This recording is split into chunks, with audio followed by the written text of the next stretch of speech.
Kapag nahihirapan tayo, mayroon tayong dalawang pwedeng maging reaction, fight or flight.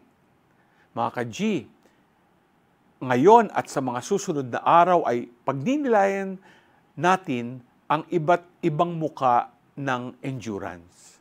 Sa gospel natin today, we see na tanggap ni Jesus ang kanyang pagdaraan ng hirap at sakit. He teaches us that endurance is not just about surviving difficulties but embracing them with a purpose, maintaining faith and aligning our struggles with a higher calling. Fight lang si Jesus kasi alam niya na may purpose ang lahat ng ito. Si Pedro, sa kabilang banda, gusto na lang mag-flight. Kaya nasabihan siya ni Jesus, "Get behind me, Satan. You are thinking not as God does."